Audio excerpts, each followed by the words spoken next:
Good evening, everyone. Terri Baird, 180 Parsippany Road in the Whitney section of Hanover. I'd like to thank everybody in this room for coming in and supporting the area and all the people that are in this area. And you all have very wonderful things to say, and it's very heartwarming. I have some questions, and I'm hoping that you'll be able to answer them. At this time, when you reintroduce these overlay ordinances, or we want to call them zoning overlays, and any time later than that, would you be able to declare these areas as an area in need of redevelopment? I'll let the council answer that, but if it meets criteria, and Fred, you can address that. If you've read any of the other area in need of redevelopment, practically every home in Hanover can be declared an area in need. Do you want to answer those questions now, or you want to do it all at once? You might get Answer confused. Ms. Baird's question, yeah. Okay, please, absolutely. As far as an area in need redevelopment, there's specific statutory criteria that has to be met. I understand that, but can it be done?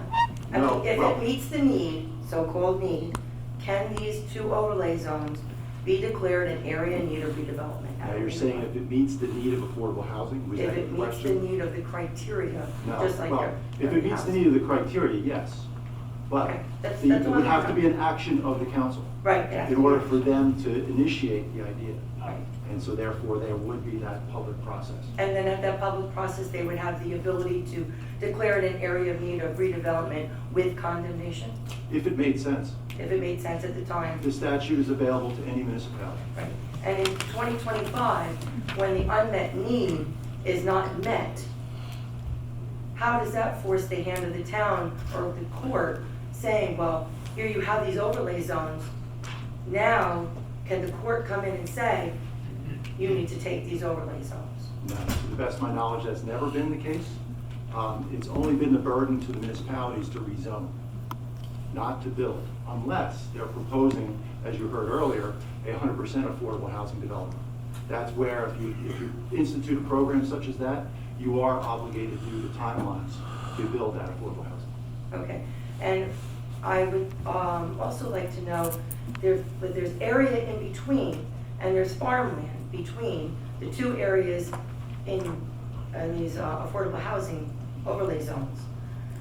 Would that be classified, if it were to be declared an area in need of redevelopment at a later time, could that be classified as a section 3?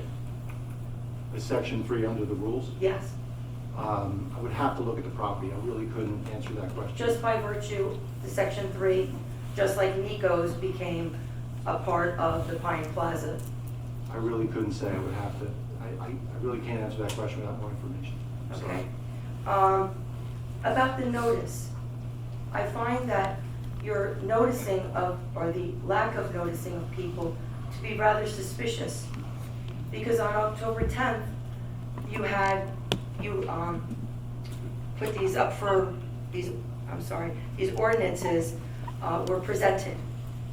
And then, but the re-exam of the master plan hadn't been approved yet by the planning board. So that's like putting the cart before the horse. And then all of a sudden, we can't be noticed because you have a re-exam of the master plan. So on November 14th today, we have an open hearing and none of us have been notified.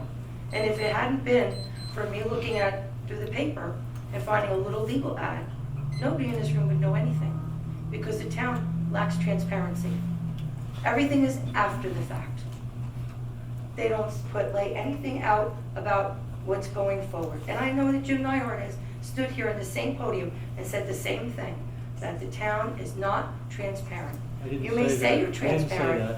I didn't say that. You said about them laying out a plan I so that said- people knew what to expect.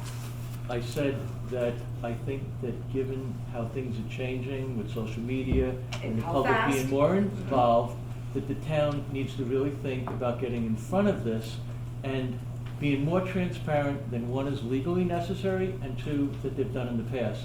I did not say that they weren't being transparent. I suggested they be more transparent than they had been. Correct, I'm sorry if I'm a little upset, so my speech isn't as good as it possibly could be. No, I just wanted to correct you for the record. Thank you. Thank you.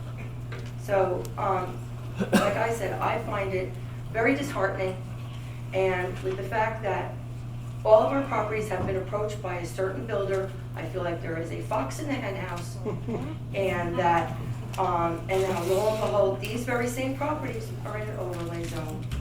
So it's very suspicious to me. To me, it doesn't make the town look very good, and like I said, I just feel as though there's a fox in the henhouse, and I'll use my old farm terms for that. Thank you very much.